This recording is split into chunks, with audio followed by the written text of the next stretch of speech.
اقبال کا وہ شعر مجھے یاد آتا ہے، نکل کر کے صحرا سے جس نے الٹ دیا تھا تخت روما کو، کیا بات نکل ہے، کر کے صحرا سے جس نے الٹ دیا تھا تخت روما کو، سنا ہے قدسیوں سے میں نے کہ وہ شعر پھر ہوشیار ہوگا۔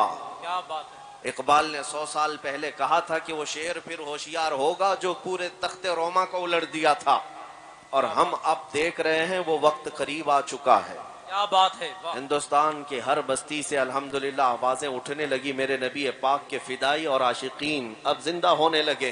کیا بات، اللہ تعالیٰ یہ زندگی برقرار رکھے۔ سبحان اللہ، سبحان اللہ، میرے عزیزوں، ایک بات میں آپ کے سامنے عرض کرنا چاہوں گا، قرآن جو کہتا ہے عزت کس کی ہے دنیا میں، عزت کس کے لیے ہے، ان لوگوں کو خاص مخاطب کرتا ہوں، میں مخاطب ہوں ان لوگوں سے خاص طور پر جو دنیا داروں کی جوتیوں میں عزت ڈھونڈتے ڈھونڈتے تھک گئے۔ قرآن کہتا ہے وَلِلَّهِ الْعِزَّةُ وَلِرَسُولِهِ وَلِلْمُؤْمِنِينَ، عزت تو صرف اللہ کی ہے، رسول کے لیے ہے اور ایمان والوں کے لیے۔ کیا بات ہے، وَلَكِنَّ الْمُنَافِقِينَ لَا يَعْلَمُونَ، لیکن منافقین کو یہ بات سمجھ میں نہیں آتی، کیا بات ہے، ان کو ایسا لگتا ہے کہ گاڑی بنگلے اور تخت و تاج میں عزت ہے، لیکن میرے عزیزو حقیقت میں عزت میرے مصطفیٰ کے قدموں میں ہے۔ سبحان اللہ، سبحان نبی اللہ، واہ، پاک صلی اللہ علیہ وسلم سے جو وابستہ ہوا اس کی عزت کا حال یہ ہے کہ وہ صرف جیتے جی لوگوں پر حکومت نہیں کرتا، انتقال کر بھی جائے، صدیاں بیت جائیں، لیکن لوگوں کے دلوں پر سے اس کا راج ختم نہیں ہوتا۔ ہائے ہائے، کیا ہم نے آج امام عشق و محبت کی حکمرانی اپنے دلوں پر محسوس نہیں کی ہے؟ 100 سال گزر گئے بریلی کے امام کو انتقال کیے ہوئے، لیکن ہر مجمع میں اعلیٰ حضرت زندہ نظر آتے۔ ہائے ہائے ہائے، کیا بات ہے، واہ واہ واہ، اس کی وجہ سبحان کیا اللہ، ہے؟ سبحان اللہ، وجہ یہ نہیں ہے کہ پٹھان خاندان کے ایک بڑے رئیس تھے، زمیندار تھے، نہیں، اعلیٰ حضرت ہر مجمع میں آج اس لیے زندہ ہے کہ وہ فنا فی الرسول تھے۔ ہائے ہائے ہائے، میرے آقا کے قدموں میں انہوں نے عزت ڈھونڈی، اس لیے مولا کریم انہیں ہمیشہ کے لیے عزت سے نوازا۔ اے سنی مسلمانوں، آپ سے بھی میں یہ کہوں گا، آدھے تیتر آدھے بٹیر بن کر کے جو لوگ یہ سمجھتے ہیں کہ ہمیں کامیابی مل جائے گی، تم کبھی داڑیاں چلا کر ٹوپیاں چھپا کر کچھ لوگوں کی خوشامدی اور کچھ لوگوں کو راضی کرنے کی کوشش کرتے ہو، میں سیکولر بن جاؤں گا، وہ بھی مجھے اچھا کہیں گے، یہ بھی مجھے اچھا کہیں گے، تم کہیں کے نہیں رہ جاؤ گے، ادھر کے بھی نہیں ادھر کے بھی نہیں۔ یہ ظالم دنیا تمہیں کبھی بھی وفا نہیں دکھائے گی۔ کاش تم ایک بار میرے مصطفیٰ کریم صلی اللہ تعالی علیہ وسلم کے پورے غلام ہو جاؤ، پھر دیکھو میرے آقا صلی اللہ علیہ وسلم نہ دنیا میں تنہا چھوڑتے ہیں، نہ قبر میں اور نہ حشر۔ ہائے ہائے، نعرے تکبیر، نعرے رسالت، شہید اعظم کانفرنس، مسلک اعلی حضرت، غازی ملت، کیا بات ہے، عزت کس کی ہے؟ عزت رسول پاک صلی اللہ علیہ وسلم کے قدموں میں ہے، ان کے وفاداروں کی عزت ہے۔ آج جن لوگوں کے متعلق آپ یہ سمجھتے ہیں کہ ارے بھیڑ تو ان کی بھی ہے، کوئی سیاست پر بیٹھا ہوا نیتا آ جائے تو وہ بھی بھیڑ جمع کر لیتا ہے، میرے عزیزو بھیڑ کا نام عزت نہیں ہے، کیا بات، بھیڑ کا نام عزت نہیں ہے۔ ویسے مرے ہوئے جانور کو دیکھنے کے لیے کتے بھی بھیڑ لگاتے ہیں، کوے بھی بھیڑ لگاتے ہیں، کیا بات ہے، وہ بھیڑ عزت کی نہیں ہے، وہ نوچ کھانے والی بھیڑ ہے، مرے ہوئے جانور کو نوچنے والی بھیڑ ہے۔ اور حقیقی عزت کسے کہتے ہیں؟ شاید یہاں دیکھی ہوئی آنکھیں موجود ہوں گی، حضور تاج الشریعہ بدر ہائے الشریعہ، ہائے ہائے، سبحان اللہ، سبحان اللہ، زندہ باد، زندہ باد، میرے عزیزو وہ سوشل میڈیا کے قاضی القضات بھی نہیں تھے۔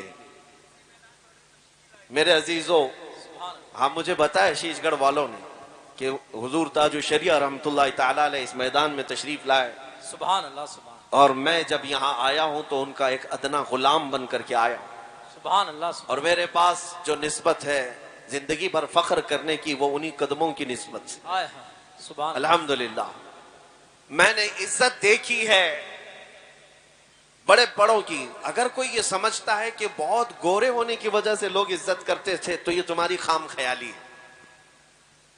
عراق میں، ترکی میں، شام میں، مصر میں گورے لوگ کم نہیں ہیں، بہت حسین و جمیل لوگ ہیں۔ میں